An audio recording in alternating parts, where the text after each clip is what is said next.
السلام علیکم ورحمۃ اللہ وبرکاتہ۔ حامد مصلی اما بعد، اعوذ باللہ من الشیطان الرجیم، بسم اللہ الرحمن الرحیم۔ وما يتبع اکثرهم الا ظنا وان الظن لا یغنی من الحق شیئا۔ اللہ سبحانہ و تعالیٰ کا ارشاد ہے کہ ان میں سے اکثر بدگمانی کا شکار ہیں۔ بے شک بدگمانی حق کے مسئلے میں انسان کو فائدہ نہیں پہنچاتی ہے۔ محترم حاضرین، جیسے کہ آپ جانتے ہیں کہ اللہ تبارک و تعالیٰ نے شریعت کے جو احکام ہمیں عطا کیے ہیں، یہ احکام کچھ اس اعتبار سے ہیں کہ جو شخص یا جو معاشرہ ان احکام کو اپنے درمیان لاگو کرتا ہے، ایسا معاشرہ محبت، الفت، آپسی بھائی چارگی کے ساتھ ملتا ہے اور آپس میں پروان چڑھتا ہے۔ اسی کے ساتھ شریعت اسلامیہ نے اخلاق کے کچھ ایسے پہلوؤں کو بیان کیا ہے، اگر اخلاق کے یہ برے حصے کسی معاشرے کے اندر آ جائیں تو معاشرے سے بھائی چارگی ختم ہو جائے، محبت ختم ہو جائے، الفت ختم ہو جائے، پیر ملے ہوں گے مگر دل جدا ہوں گے۔ اسی لیے ضروری ہے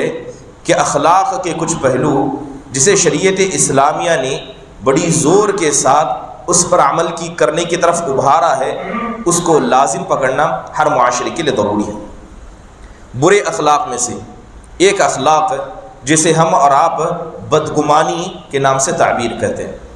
یاد رکھیں کہ بدگمانی یہ بذات خود ایک ایسا گناہ ہے یا اخلاق کا ایسا برا عمل ہے کہ جس معاشرے کے اندر افراد مسلمان آپس میں ایک دوسرے سے بدگمان ہو جائیں، کبھی یہاں پر محبت قائم نہیں ہو سکتی، نہ ان کے درمیان ایک دوسرے کی مدد کرنا، نہ ایک دوسرے پر بھروسہ کرنا، یہ سارے بنیادی اصول ختم ہو جاتے ہیں۔ اسی وجہ سے اللہ اور اس کے رسول نے بدگمانی کو حرام قرار دیا ہے اور برے اخلاق کا ایک عظیم حصہ ہے۔ ایک مومن آدمی، ایک مسلمان آدمی، اس کے مسئلے میں ہمیشہ ایک مومن اور مسلمان کو اچھا گمان رکھنا چاہیے اور بدگمانی سے بچنا چاہیے۔ میں نے آیت کریمہ پڑھی، اس میں اللہ تبارک و تعالیٰ نے مشرکین کا ذکر کیا اور اللہ نے بتایا کہ دنیا کے اندر جو شرک پھیلا ہے اس کی بڑی وجہ بدگمانی ہے، کیونکہ جو لوگ اللہ کے ساتھ شرک کرتے ہیں حقیقت میں وہ اللہ سے بدگمان ہیں۔ انہیں نہیں پتہ ہے کہ اللہ کتنی قدرت کا مالک ہے، اللہ تبارک و تعالیٰ کتنی حکومت و ملکیت ان دنیا والوں پر رکھتا ہے۔ تو لہذا اللہ فرماتا ہے کہ وما يتبع اکثرهم الا ظنا، کہ یہ مشرکین ان میں کہ اکثر کیا ہے، یہ بدگمانی کا شکار ہیں اور بدگمانی انسان کو کیا ہے، حق کے مسئلے میں کوئی فائدہ نہیں پہنچاتی۔ اس کے علاوہ اللہ تبارک و تعالیٰ نے منافقین کا قرآن میں ذکر کیا۔ اللہ فرماتا ہے وَطَائِفَةٌ قَدْ أَهَمَّتْهُمْ أَنفُسُهُمْ يَظُنُّونَ بِاللَّهِ غَيْرَ الْحَقِّ ظَنَّ الْجَاهِلِيَّةِ يَقُولُونَ هَلْ لَنَا مِنَ الْأَمْرِ شَيْءٌ، کہ جب غزوہ احد کا مسئلہ تھا تو مسلمان لڑنے کے لیے تیار تھے اور ایک بڑی تعداد مسلمانوں سے لڑنے کے لیے آ گئی تھی۔ اللہ تبارک و تعالیٰ نے صحابہ اور منافقین کے درمیان امتیاز پیدا کر دیا۔ جتنے صحابہ تھے اللہ تعالیٰ نے آسمان سے نیند کو نازل کر دیا، جیسے کہ حضرت انس بن مالک کہتے ہیں کہ ہم لڑائی کے لیے تیار ہیں اور میں دیکھ رہا ہوں کہ ہر کوئی گھوڑے پر اور اونٹ پر بیٹھ کر اونگ رہا ہے، یہاں تک کہ کتنے ایسے صحابہ تھے جن کے ہاتھوں سے کوڑے چھوٹ گئے، تلواریں گر گئی، لیکن وہ منافقین جن پر اللہ تبارک و تعالیٰ نے اپنے غضب کو نازل کرنا تھا، انہیں نیند نصیب نہیں ہوئی، انہیں کیا ہے، اونگ نہیں آئی۔ اللہ نے ان کا ذکر کرتے ہوئے فرمایا کہ تم میں سے ایک گروہ ایسا تھا جو منافقین کا تھا، جو اللہ کے مسئلے میں بدگمان تھی۔ وہ جاہلیت کے زمانے میں، یعنی جس طرح ایک جاہل آدمی جو اللہ تعالیٰ کے تعلق سے بدگمان ہوتا ہے، وہ بدگمان تھے کہ اللہ اس کے رسول نے اسی موت کا وعدہ ہم سے کیا تھا۔ اسی لیے اللہ اور اس کے رسول نے بدگمانی کو حرام قرار دیا۔ ایک آیت میں اللہ فرماتا ہے کہ یا ایھا الذین آمنوا اجتنبوا کثیرا من الظن ان بعض الظن اثم، کہ اے ایمان والو تم بدگمانی سے بچو، اس لیے کہ اکثر بدگمانی یا بعض بدگمانی گناہ ہوتی ہے۔ اب سوال یہ پیدا ہوتا ہے کہ بدگمانی کہتے کسے ہیں؟ بدگمانی کی 2-3 تعریفیں علماء نے بیان کی۔ پہلی تعریف یہ ہے کہ کسی چیز کا آپ کو علم ہو مگر اس کا یقین نہ ہو، آپ کو پتا ہے کہ یہ ہے مگر کنفرم نہیں ہے، تو لہذا کسی چیز کا علم ہو مگر اس کا یقین نہ ہو پھر بھی اسے انسان صحیح سمجھے، اس کو شریعت نے بدگمانی سے تعبیر کیا۔ بعض علماء فرماتے ہیں کہ انسان کا دل برے گمانوں سے بھر جائے، کسی کے تعلق سے برے گمانوں سے دل بھر جائے اور دل کے اندر جو گندگی ہے اس کا اثر انسان کی زبان اور اعضاء پر پڑ جائے، اس کو شریعت اسلامیہ نے بدگمانی سے تعبیر کیا۔ جب نبی صلی اللہ علیہ وسلم کی زندگی کو ہم پڑھتے ہیں تو بہت ساری چیزیں ہمیں اس بدگمانی کے تعلق سے پتہ چلتی ہیں۔ سب سے اہم چیز یہ ہے کہ جس طرح اللہ تعالیٰ نے بدگمانی کو حرام قرار دیا کہ کسی مومن کسی مسلمان کے ساتھ آپ بدگمان نہیں ہو سکتے، تو اللہ اس کے رسول نے ہمیں یہ بھی بتایا ہے کہ خود مومن کا کردار اتنا پاک ہو کہ وہ کبھی اپنے آپ کو ایسا موقع نہ دے یا لوگوں کو ایسا موقع نہ دے کہ لوگ اس کے تعلق سے بدگمان ہوں۔ اس کا کردار اس قدر پاک ہو، اس کی روزی اس قدر پاک ہو، اس کے اخلاق اس قدر پاک ہو۔ ایک انسان لوگوں کو بدگمانی میں ڈال کر اپنے کردار کو لوگوں کے سامنے چھپا کر لوگوں کو بدگمانی میں مبتلا کرتا ہے تو کہیں نہ کہیں وہ انسان بھی گناہ میں شامل ہوتا ہے۔ نبی صلی اللہ علیہ وسلم کی ایک حدیث دیکھیں کہ اللہ کے رسول صلی اللہ علیہ وسلم اپنی جانب سے کوئی بھی ادنا شک کو معاشرے میں چھوڑا نہ کرتے۔ حدیث بڑی مشہور ہے کہ رمضان مبارک کا مہینہ تھا، آپ علیہ الصلوۃ والسلام نے مسجد کے اندر اعتکاف کیا تھا اور آپ کی عادت مبارکہ تھی کہ اعتکاف کرتے تھے، تو لہذا آپ اعتکاف کر رہے تھے، رات کا وقت تھا تو آپ مسجد میں تھے، ایک عورت آپ سے ملاقات کرنے آئی۔ آپ علیہ الصلوۃ والسلام مسجد میں تھے، آپ نے ملاقات کی، گفتگو کی، یہاں تک کہ جب وہ جانے لگی تو اللہ کے نبی انہیں مسجد کے دروازے تک چھوڑنے کے لیے آئے۔ رات کا وقت تھا، 2 صحابہ اکرام آ رہے تھے، انہوں نے اللہ کے رسول کو رات میں ایک عورت کے ساتھ مسجد کے باہر دیکھا، جیسے ہی دیکھا اپنے قدموں کو تیز کر لیا اور مسجد کے سامنے سے تیزی سے نکل لگے۔ اللہ کے رسول صلی اللہ علیہ وسلم نے دیکھا کہ ان کے قدموں میں تیزی کیوں آ گئی، تو آپ علیہ الصلوۃ والسلام نے ان دونوں کو روکتے ہوئے کہا اعلیٰ رسلکما، آرام سے، جس طرح پہلے آرام سے چل رہے تھے ابھی بھی آرام سے چلو۔ آپ نے فرمایا کہ یہ جو عورت میرے ساتھ ہے یہ میری بیوی صفیہ بنت حوی بن اخطب رضی اللہ عنہ۔ جیسے ہی یہ بات ان دونوں صحابہ نے سنی، کہنے لگے سبحان اللہ یا رسول اللہ، اے اللہ کے رسول، اللہ کی ذات بڑی پاک ہے، کیا آپ کے مسئلے میں بھی ہم بدگمان ہوں گے؟ کیا آپ کے مسئلے میں بھی دل کے اندر شک پیدا کریں گے؟ تو اللہ کے نبی نے فرمایا ان الشیطان یجری مجری الدم وانی خشیت ان یقذف فی قلوبکما۔ اللہ کے نبی نے کہا کہ شیطان تو انسان کے خون میں دوڑتا ہے، مجھے ڈر ہوا کہ کہیں شیطان ہمارے تعلق سے تمہارے دل میں کسی قسم کی بدگمانی کو نہ داخل کرے۔ تو آپ دیکھیں کہ اللہ کے رسول نے اتنا موقع بھی لوگوں کو نہیں دیا کہ لوگ آپ کے کردار پر انگلی اٹھا سکیں۔ اگر وہ صحابہ وہاں سے چلے جاتے، ہو سکتا ہے کہ شیطان ان دونوں کے دلوں میں ڈال دیتا کہ رات میں اللہ کے رسول کس کے ساتھ تھے، ہو سکتا ہے آپ کی بیوی ہو سکتا ہے کوئی غیر ہو۔ تو اللہ کے نبی صلی اللہ علیہ وسلم نے آگے بڑھ کر اپنے کردار کو واضح کر کے بتایا۔ اس حدیث سے ہمیں بہت ساری باتیں سمجھ میں آتی ہیں۔ امام نووی رحمہ اللہ علیہ اس حدیث کے تعلق سے لکھتے ہیں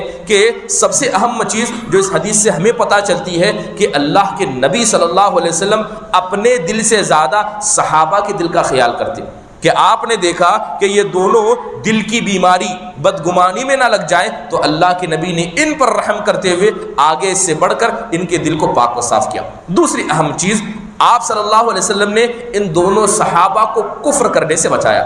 اب سوال یہ ہے یہاں مسئلہ بدگمانی کا ہے، کفر کی بات کہاں سے آئی؟ کیونکہ آپ کو یہ بات پتہ ہونی چاہیے کہ اگر کوئی آدمی انبیاء میں سے کسی بھی نبی کے مسئلے میں اتنا بھی بدگمان ہو جاتا ہے وہ آدمی کفر کرنے لگتا ہے، وہ آدمی اسلام سے نکل جاتا ہے، کیونکہ نبیوں کی ذات پر شک کرنا، نبی کی ذات پر انگلی اٹھانا گویا یہ اللہ کی شریعت پر انگلی اٹھانا ہے۔ اور اگر کوئی آدمی نبی صلی اللہ علیہ وسلم کے مسئلے میں دل میں تھوڑا بھی بدگمان ہو جائے یہ کفر ہو جاتا ہے۔ تو گویا اللہ کے نبی نے ان دونوں کو کفر کرنے سے بچایا۔ اس کے علاوہ اہم چیز یہ ہے کہ اللہ کے نبی صلی اللہ علیہ وسلم کے تعلق سے بدگمان ہوا جا رہا تھا تو آپ نے آگے بڑھ کر صحابہ کی پوچھے بغیر آپ نے آگے بڑھ کر اپنے کردار کو پاک و صاف کرایا۔ یہی وجہ ہے کہ اللہ تبارک و تعالیٰ نے جس طرح بدگمانی کو حرام قرار دیا ہے، لوگوں کو بھی کہا ہے کہ ہر انسان اپنے کردار کو واضح رکھے، آپ کے کردار پر کوئی انگلی نہ اٹھائے، آپ کا کھانا صاف ستھرا ہو، آپ کا تعامل لوگوں کے صاف ستھرا ہو، تاکہ آپ کی وجہ سے لوگ بدگمانی میں شامل نہ ہوں۔ خصوصی طور پر یہ بدگمانی ان لوگوں کے لیے اور زیادہ خطرناک ہو جاتی ہے جو قوم کے سرپرست بن جاتے ہیں۔ اگر کوئی آدمی قوم کا ذمہ دار ہے، مسجد کا ذمہ دار ہے، جماعت و جمعیت کے ذمہ دار ہے، اگر وہ آدمی ذمہ دار ہونے کے بعد اپنے ماتحت لوگوں کے تعلق سے بدگمان ہو جاتا ہے تو ایسے لوگ زمین میں فساد مچاتے، اصلاح سے زیادہ فساد مچاتے۔ اسی لیے اللہ کے رسول صلی اللہ علیہ وسلم نے شریعت امیر یعنی جو شریعت اسلامیہ کے اندر جو امیر ہوتا ہے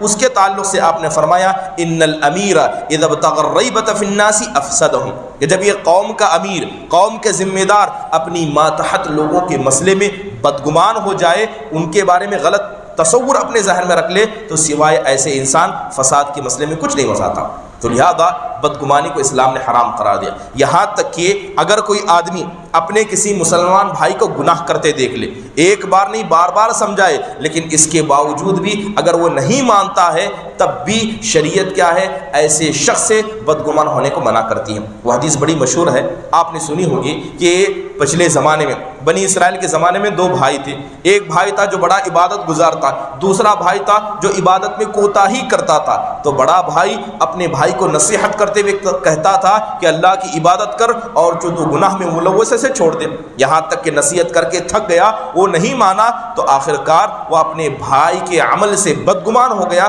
اور اس نے کہا واللہ لا یغفر اللہ لک، اللہ کی قسم اللہ تجھے معاف نہیں کرے گا۔ اللہ تعالیٰ کو یہ اس کا اپنے بھائی کے عمل سے بدگمان ہونا اتنا برا لگا کہ اللہ تبارک و تعالیٰ نے جب ان دونوں کو موت دی، اللہ کے پاس آئے تو اللہ نے اس سے کہا جو اپنے بھائی سے بدگمان ہوا تھا کہ کون ہے جو مجھ پر اوپر آ کر کہتا ہے کہ میں فلاں کو نہیں معاف کروں گا؟ اے شخص جو نیک تھا، میں نے تیرے گنہگار کو معاف کیا اور تیرے عمل کو برباد کر دیا۔ تو لہذا ایک گنہگار کے تعلق سے بھی اس کے تعلق سے جب تک موت واقع نہ ہو جائے آپ اس کے عمل کے مسئلے میں بدگمان نہیں ہو سکتے، اسلام اس بات کو جائز قرار نہیں دیتا۔ دوسری اہم چیز کہ بدگمانی یہ اصل میں ایک مومن کی عزت پر حملہ کرنے کے جیسے، ایک مومن جس کی عزت اللہ کے نزدیک بڑی ہے، ہر مسلمان کو دوسرے مومن کی عزت کرنی چاہیے۔ اگر کوئی آدمی اپنے مومن بھائی سے بدگمان ہوتا ہے تو گویا وہ اس کی عزت پر حملہ کرتا ہے۔ اسی لیے حضرت عبداللہ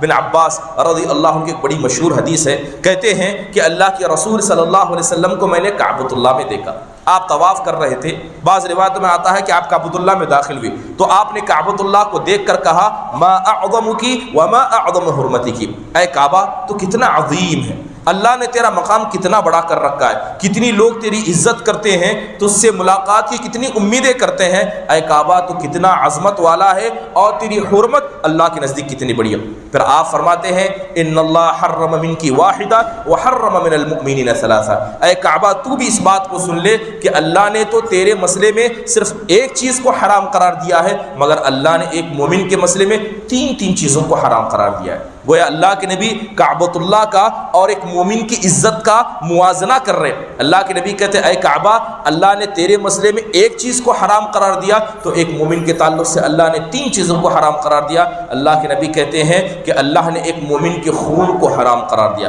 ایک مومن کے مال کو حرام قرار دیا، وَأَن يَظُنَّ بِهِ سُوءَ الظَّنِّ، اور اسی طرح ایک مومن سے بدگمان ہوا جائے اللہ تعالیٰ نے اس کو حرام قرار دیا۔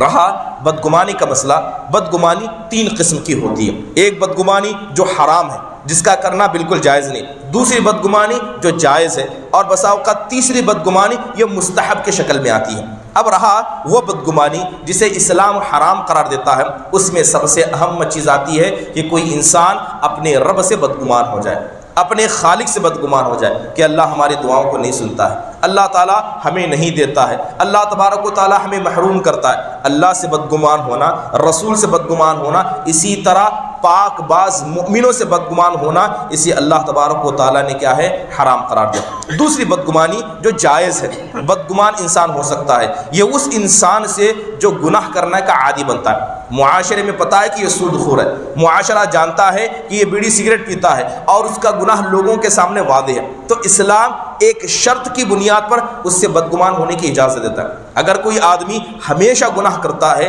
لوگوں کے سامنے کھل کر گناہ کرتا ہے، تو ایسے انسان سے آپ بدگمان ہو سکتے ہیں، لیکن شرط یہ ہے کہ اس بدگمانی کی وجہ سے اس کا اثر آپ کی زبان اور کی کردار پر نہ پڑے۔ اگر آپ کسی سے بدگمان ہو جائیں اس کے گناہ کی وجہ سے، تو اس کا عیب لوگوں کے سامنے آپ بیان نہیں کریں گے کہ وہ فلاں کام کرتا ہے، فلاں کام کرتا ہے۔ اور دوسری اہم بات کہ آپ کی زبان اور آپ کے اعضاء پر اثر نہیں پڑنا چاہیے کہ آپ اس کا تعامل بدل جائے۔ سگریٹ پیتا ہے، حرام کھاتا ہے، تو ایک مومن ہے، مسلمان ہے، تو اس کے ساتھ اچھا تعامل کیا جانا چاہیے، لیکن اگر آپ بدگمان ہو جائیں اور آپ کی زبان میں، آپ کے لب و لہجے میں فرق آئے، تب اسلام ایسی بدگمانی سے منع فرماتا ہے۔ تیسری بدگمانی، اور اسی طرح کیا ہے، ایک کافر اور غیر مسلم سے، کافر اور غیر مسلم سے بدگمان ہونے کو اسلام جائز قرار دیتا ہے۔ غیر مسلم ہے، اللہ اس کے رسول کا انکار کرتا ہے، تو ایسے انسان سے بدگمانی کرنا یہ جائز ہے۔ تیسری بدگمانی، بسا اوقات جس پر انسان کو ثواب دیا جاتا ہے، وہ بدگمانی اپنے دشمن سے ہے کہ کسی شخص سے دشمنی ہو جائے اور ان کی امید ہے کہ وہ انسان کو نقصان پہنچائے گا، انسان کو کیا ہے تکلیف پہنچائے گا، تو ایسے دشمن سے انسان بدگمان ہو جائے تاکہ وہ اپنی جان کی حفاظت کر سکے۔ تو جان کی حفاظت کے خاطر اپنے دشمن سے بدگمان ہونا یہ انسان کے لیے مستحب ہے، اور بسا اوقات انسان کو اس پر ثواب دیا جاتا ہے۔ لیکن عمومی طور پر جو بدگمانی اللہ سے، اللہ کے رسول کے احکام سے، اور اسی طرح یوں سمجھے کہ اللہ کے نبی سے، اور اسی طرح صحابہ اکرام کے مسئلے میں معاشرے کے اندر ایک بڑا فساد مچا ہے کہ لوگ صحابہ کی ذاتوں پر گفتگو کرتے ہیں۔ یاد رکھے، اللہ اس کے رسول نے جن صحابہ کی ذاتوں کو پاک قرار دیا ہے، اگر وہ کسی ایک صحابی سے بھی بدگمان ہو جاتے ہیں ان کے عمل کے مسئلے میں، یقیناً یہ چیز انسان کو برباد کرنے کے لیے کافی ہے۔ ضروری ہے کہ اللہ اس کے رسول نے جس اعتبار سے بدگمانی کو حرام قرار دیا ہے، ہر شخص ایسی بدگمانی سے بچنے کی کوشش کرے۔ اللہ تعالی ہم سب کو اس مذموم صفت سے بچنے کی توفیق نصیب فرمائے، آمین۔ وآخر دعوانا ان الحمد للہ رب العالمین۔ السلام علیکم ورحمۃ اللہ وبرکاتہ۔